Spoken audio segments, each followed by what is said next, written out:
बच्चों अब हम खिलजी और जो तुगलक से उनकी जो नीतियाँ थी, प्रशासनिक नीतियाँ, उनकी समानता के बारे में पढ़ेंगे कि क्या क्या समानताएं थी, क्या क्या असमानताएं थी। जो दिल्ली के जो सुल्तान थे, स्पेशली इल्तुतमिश, उसने क्या किया था बच्चों कि उसने फेवर्ड किया था किसे, स्पेशल स्लेव्स को परचेज किया था।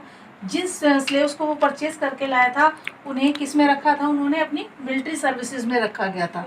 और उन्हें क्या क्या बोला जाता है, उसे पर्शियन लैंग्वेज में बंदोगन कहा जाता है। उन्हें पर्शियन लैंग्वेज में बंदोगन कहा जाता था। बंदोगन वो लोग थे जिन्हें स्लेव्स के रूप में लाया जाता था और जिन्हें मिलिट्री की सर्विस में रखा जाता था। ये काम किसने किया था, इल्तुतमिश ने किया था। और फिर बाद में उन्हें क्या बनाया गया, पॉलिटिकल ऑफिसेज उन्हें दिए गए और ज़्यादा ट्रस्ट होने पर, ज़्यादा ट्रस्टवर्दी होने पर उन्हें अलग अलग टाइप की जो पद हैं वो सौंपे गए। अब रिवाइज पावर ऑफ पीपल। अब लोगों ने जो पावर थी वो क्या करनी शुरू कर दी, रिवाइज करनी शुरू कर दी। वो पहले हम्बल बर्थ, यानी कि जिस स्थान पर वो जो व्यक्ति जन्मा है उसके स्थान पर किसी दूसरे व्यक्ति को उस जगह पर क्या करने का मौका मिला, शासन करने का मौका मिला, पॉलिटिकल पोजीशन गेन करने का मौका मिला। और किस किस पोजीशन पर हो गए, गवर्नर्स की पोजीशन पर और जनरल्स की पोजीशन उन्हें मिली, यानी कि पोस्ट उन्हें दी गई। अब जो लोग थे जिनको कि राजाओं ने नियुक्त किया था, जो कि स्लेव्स के रूप में थे, वो इसी नीति को शासक आगे बढ़ाते चले गए। और उन्होंने जो नए सुल्तान ने भी अपने बहुत सारे नौकरों के साथ यही नीतियां अपनाई थी। जो नौकर उनके प्रति लॉयल थे, वफादार थे, उन्हें उन्होंने ऊंचे पद पर भी पहुंचाया। जैसा कि जो कन्फ्लिक्ट्स हैं, ताकि वो कन्फ्लिक्ट से दूर रहें। और जो नोबेलिटी है, जो पुरानी जो नोबेलिटी है, वो उन पर शीघ्रता से भरोसा नहीं कर सकते थे। इसी तरीके से जो मोहम्मद तुगलक है, उन्होंने भी अजीज खुमार क्या था, वाइन डिस्टिलर, यानी कि वाइन देने वाला, वाइन सर्व करने वाला व्यक्ति था। और फिरोज हज्जाम कौन था, एक बार्बर था। और मंक जकबत, ये कौन था बेटा, एक कुक था। और जो 2 गार्डनर थे, उन लोगों को क्या दिया, उन्होंने एडमिनिस्ट्रेटिव पोस्ट दी गई। इसी तरीके से जितने भी सुल्तान आए, वो अपने साथ विभिन्न प्रकार के सर्वेंट्स को लेकर आए और अपनी शासन को सुदृढ़ता देने के लिए उन्होंने उन गुलामों को एडमिनिस्ट्रेटिव की ऊंची पोस्ट तक भी पहुंचाया। अब जब बात करते हैं मिलिट्री कमांडर्स की, मिलिट्री कमांडर्स में क्या क्या चीजें होती थी। जो लैंड थी उसे क्या कहा गया, सबसे जो छोटी इकाई थी उसे क्या कहा गया बच्चों, इक्ता कहा गया। और जो उसको इक्ता का जो होल्डर था उसे क्या कहा गया, इक्तेदार या मुफ्ती कहा गया। और जो ये मुफ्ती था, ये क्या करते थे, ज्यादातर मिलिट्री कैंपेन करते थे। और क्या कलेक्ट करते थे बच्चों, रेवेन्यू कलेक्ट करते थे। बच्चों जो मुफ्ती थे वो रेवेन्यू कलेक्ट करते थे। और रेवेन्यू किसके रूप में दिया जाता था, सैनिकों को सैलरी के रूप में दिया जाता था। जितना ज्यादा टैक्स कलेक्ट होता था, सुल्तान उतना ही ज्यादा क्या देता था उन्हें, रेवेन्यू, यानी कि सैलरी के रूप में उन्हें वो पैसा दिया जाता था। अब ऐसे ही कुछ जो सामंत थे, जो चीफ थे और जो सामंत थे एरिस्टोक्रेट वाले, उनसे और रिच लैंडलॉर्ड से वो क्या करते थे, ज्यादा से ज्यादा टैक्स कलेक्ट करते थे। और टैक्सेस किस तरीके के थे बच्चों, कल्टीवेशन जो टैक्स था वो लिया जाता था। उसका नाम क्या था, उसे क्या कहा जाता था, उस समय खिराज कहा जाता था। और वो कितना होता था बेटा, जो प्रोडक्शन होती है, जो प्रोड्यूस होता है, उसका 50% होता था। और इसी के अलावा जो दूसरा टैक्स था वो किस पर लिया जाता था, कैटल पर, यानी कि पालतू पशुओं पर दूसरा टैक्स लिया जाता था। और एक और टैक्स था जिसे थर्ड टैक्स कहते हैं, जो कि किस पर था, हाउसेज पर। यानी कि उस समय पर 3 टाइप के टैक्स थे। फर्स्ट तो खिराज था, जो कि किस पर था, कल्टीवेशन पर। सेकेंड था कैटल पर। और थर्ड था हाउसेज पर। खिराज कितना परसेंट था बेटा, 50% था प्रोड्यूस का। अब इससे क्या होता था बच्चों कि जो प्रोविंस अपने आप को क्या करना शुरू कर देते थे, इंडिपेंडेंट होना शुरू कर दिया। ज्यादा लोगों ने राजा की शक्ति को नकारते हुए अपने आप को क्या करना शुरू कर दिया, इंडिपेंडेंट करना शुरू कर दिया धीरे धीरे। बच्चों बात करते हैं मंगोल्स की। मंगोल्स जंगीज खान के जो नेतृत्व में आए। और कहाँ से आए थे बेटा, वो ईरान से आए थे, नॉर्थ ईस्ट से आए थे, ईरान से। और कब आए थे बेटा, 1219 में आए थे। उन्होंने उनके अटैक्स अलाउद्दीन खिलजी के टाइम में ज़्यादा बढ़ गए थे, क्योंकि आर्मी कैसी थी उनकी, मोबिलाइज आर्मी थी। और कैसा था, एडमिनिस्ट्रेटिव कैसा था, हाई एडमिनिस्ट्रेटिव चार्जेस लगाए उस पर। अलाउद्दीन खिलजी पर। ठीक है, अब बात करते हैं बच्चों अलाउद्दीन खिलजी और मोहम्मद तुगलक की नीतियों में क्या समानताएं थी और क्या असमानताएं थी। अब दिल्ली पर जो 2 बार अटैक्स किया था किसने अटैक किया था? मंगोल्स ने। मंगोल्स ने जो अटैक किया था उसमें अलाउद्दीन खिलजी क्या हुआ था? डिफीट हुआ था और मोहम्मद तुगलक ने मंगोल्स को क्या किया था? हराया था, मंगोल को हराया था। अब अलाउद्दीन खिलजी के पास एक बहुत बड़ी आर्मी थी और इसी तरीके से जो बड़ी आर्मी किसके पास भी थी? मोहम्मद तुगलक के पास में भी। अब जो अलाउद्दीन खिलजी थे उन्होंने क्या किया, वो कहाँ रहते थे? गैरिसन टाउन सीरी में रहते थे, जो कि फोर्टिफाइड एरिया था। फोर्टिफाइड यानी कि चारों तरफ दीवार से घिरा हुआ एरिया था। ठीक है, उसी प्रकार जो मोहम्मद तुगलक है वो कहाँ रहते थे? चारों दिल्ली में से उसे दिल्ली खुसना में वो रहते थे, दिल्ली खुसना में वो रहते थे, जिसे कि उन्होंने क्या कर दिया था? खाली करवा दिया था। दौलताबाद राजधानी दौलताबाद परिवर्तित होने पर उन्होंने वहां के सारे लोगों को दौलताबाद पहुंचा दिया था। दौलताबाद कहाँ था बच्चों? साउथ में था।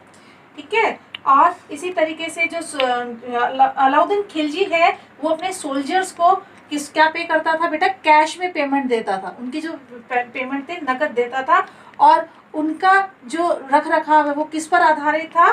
खिराज पर था। खिराज कितना परसेंट था बेटा? 50% था। इसी तरीके से जो मोहम्मद तुगलक है वो भी अपनी आर्मी को कैसी सैलरी देता था? नगद में सैलरी देता था और उसका भी ज़्यादातर परसेंट कहाँ से आता था? लैंड रेवेन्यू से ही उसको वो भी अपनी सेना को क्या करता था? पालता था। ठीक है, और इसके अलावा जो प्राइस ऑफ गुड्स उनको कौन कंट्रोल करता था बेटा? अलाउद्दीन खिलजी खुद उस पर क्या करता था? कंट्रोल रखता था। और मोहम्मद तुगलक ने क्या चलाई बच्चों? मोहम्मद तुगलक ने क्या चलाई? एक टोकन करेंसी चलाई, जो कि अलाउद्दीन खिलजी ने नहीं चलाई थी। तो बात करते हैं सैयद और लोधी डायनेस्टी की, और इनका रूल कब तक था बच्चों? 1526 के लगभग तक इनका रूल था। और इनके समय में जौनपुर, गुजरात, मालवा जैसे कई इंडिपेंडेंट जो स्टेट्स हैं वो बन गए थे। तो इनकी जो टेरिटरी है, इनका जो शासन है वो क्या हो गया था? सिकुड़ गया था। इनका जो शासन का एरिया है वो क्या हो गया था? कम हो गया था। और उसी समय पर जो नया जो रूलर आया वो कौन आया? अफगान और राजपूत, ये नए रूलर के रूप में उभर कर आए। इन्होंने अपना साम्राज्य का विस्तार ज़्यादा किया। और इसका सूरवंश अफगान में जो था वो शेरशाह सूरी था, जिसने कि क्या किया? हुमायूं को क्या किया था? चैलेंज दिया था और उसने दिल्ली को क्या कर लिया? कैप्चर कर लिया और उस पर रूल किया। कितने साल तक रूल किया बच्चों उसने? शेरशाह सूरी ने 15 ईयर्स तक रूल किया था। और उसने जिस डायनेस्टी की स्थापना की थी उसे क्या नाम दिया गया? सूरी डायनेस्टी का नाम दिया गया। और सूरी डायनेस्टी में जो एडमिनिस्ट्रेशन था वो इतना फाइन था कि उसके बाद आने वाले शासकों ने उसके रूल को एज इट इज़ फॉलो किया। और अकबर के द्वारा भी उसके शासन की जो रीतियाँ नीतियाँ थी और कई रीतियाँ नीतियाँ एज इट इज़ ही अपना ली गई। आज भी वर्तमान में अगर हम देखें तो जीटी रोड जो कॉन्सेप्ट है वो कहाँ से लिया गया बच्चों? शेरशाह सूरी के ही कॉन्सेप्ट से, प्रशासनिक हिस्से से लिया गया है। अब बात करते हैं 3 ऑर्डर्स की बच्चों। जिस तरीके से भारत में चेंजेस आ रहे थे उसी तरीके से संसार भर में भी तरह तरह के जो हैं चेंज आ रहे थे। उन चेंजेस को देखने के लिए उनका जो सेंटर पॉइंट है वो किसे बनाया गया था? फ्रांस को बनाया गया था। अर्ली 11th सेंचुरी में फ्रांस में एक नई पद्धति का विकास हो रहा था। देखते हैं वो क्या थी।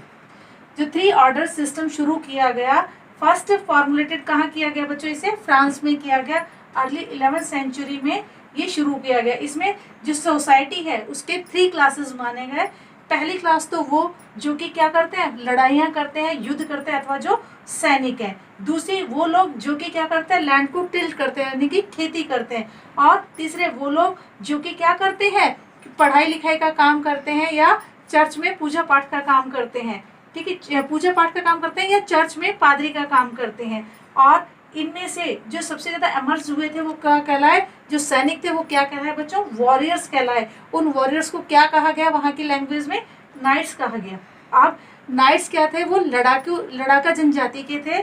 और उनको क्या आइडिया दिया गया? उनको चर्च के पादरियों द्वारा आइडिया दिया गया क्या? पीस ऑफ गॉड, यानी कि गॉड के लिए आप किस युद्ध में भाग ले रहे हो? शांति के युद्ध में आप भाग ले रहे हो। ठीक है, और वो जो उनको कहा कि आप मुस्लिम के अगेंस्ट नहीं लड़ रहे हो, आप किसके अगेंस्ट लड़ रहे हो? उन जेरूशलेम के उन लोगों के लिए लड़ रहे हो जिनको कि क्या कर लिया गया, कैप्चर कर लिया गया है। और ये इस युद्ध को क्या नाम दिया गया, क्रूसेड्स युद्ध कहा गया। ये जो धार्मिक युद्ध था इसे नाम क्या दिया गया, क्रूसेड्स। क्या नाम दिया गया बच्चों, क्रूसेड्स। इसे एक धार्मिक युद्ध का नाम दिया गया। अब बच्चों बात करते हैं नाइट्स की। नाइट्स क्या थे, उस समय की जो नोबल क्लास है उससे बिलोंग नहीं करते थे। इसी तरीके से भारत में भी जाति प्रथा, जाति जो वर्ण व्यवस्था थी वो इसी तरीके से थी। क्षत्रिय जो लड़ाई का काम करते थे, और ब्राह्मण जो क्या करते थे, शिक्षा दीक्षा का काम करते थे, और वैश्य जो कि व्यापार वगैरह करते थे, और शूद्र जो कि क्या करते थे, समाज में सेवा का कार्य उनको करना पड़ता था। तो इसी तरीके से उस समय का जो संसार था वो क्या से चेंज हो रहा था कि जो युद्ध है वो धार्मिक युद्धों में परिवर्तित हो गए थे। अब बच्चों बात करते हैं कुछ डेफिनेशंस की जो कि इस लेसन से रिलेटेड है, वो देखते हैं। Gender distinction. जेंडर डिस्टिंक्शन का मीन्स है बेटो सोशल और बायोलॉजिकली जो डिफरेंस है किसके बीच में, मेल और फीमेल के बीच में, ठीक है। और इसके अकॉर्डिंग क्या है कि जो मैन है वो क्या है, सुपीरियर है विमेन से। दूसरा आता है बेटो खुतबा। खुतबा किसे कहा जाता है, ये क्या है, सरमन है, किसके द्वारा दिया जाता है, इमाम के द्वारा दिया जाता है। कब, फ्राइडे की जो प्रेयर होती है उस समय। किबला, किबला किसे कहते हैं बच्चों, जो प्रेयर के टाइम पर क्या करते हैं, मुस्लिम जो खड़े होते हैं किस साइड में, मक्का की तरफ फेस करके जो खड़े होते हैं, और इंडिया में वो किस साइड में खड़े होते हैं, वेस्ट में, उसे क्या कहा जाता है, किबला।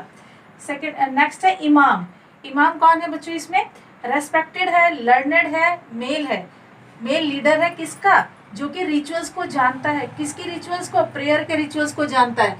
जो मुस्लिम प्रेयर के रिचुअल्स को जो जानता है वह मेल लीडर है, रेस्पेक्टेड है और लर्नेड है, वो क्या कहलाता है, इमाम। अब बच्चों बात करते हैं बंधगन की। बंधगन आप देखेंगे बंधगन कौन होते हैं, वो स्लेव जिन्हें मिलिट्री सर्विस के लिए क्या किया जाता था, परचेज किया जाता है, उन्हें बंधगन कहते थे। और बंधगन कौन सा भाषा का शब्द है बच्चों, पर्शियन लैंग्वेज का वर्ड है ये, ठीक है। और मामलक, मामलुक किसे कहा जाता है बच्चों, स्लेव डायनेस्टी को मामलुक कहा जाता था।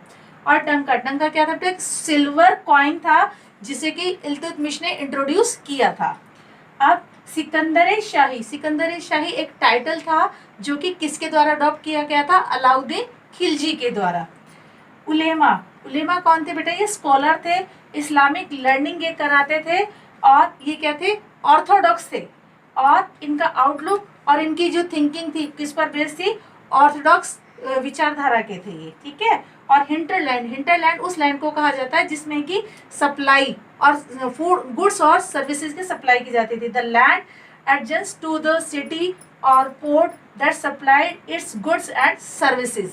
नेक्स्ट है बच्चों टोकन करेंसी। आपको याद है मोहम्मद बिन तुगलक ने टोकन करेंसी चलाई थी, और इसलिए उस टोकन करेंसी का मीन क्या है, a currency that represent the currency of higher value. एक ऐसी करेंसी जिसको कि किसका रिप्रेजेंट माना गया, एक हायर करेंसी का रिप्रेजेंटेटिव मानकर उसे चलाया गया। इसी तरह उसने, मोहम्मद बिन कासिम ने तांबे के सिक्के चलाए थे बच्चों, और उसने उसकी वैल्यू चांदी के सिक्कों के बराबर ही रखी। और लोगों ने क्या करना शुरू कर दिया, तांबे के सिक्कों को बाहर यूज करने लगे, और चांदी के जितने भी सिक्के उनके पास थे या कहीं से भी उन्हें मिलते थे उसके इक्विवेलेंट थे वो, और उनको वापस अपने पास जमा करना शुरू कर दिया। धन्यवाद बच्चों।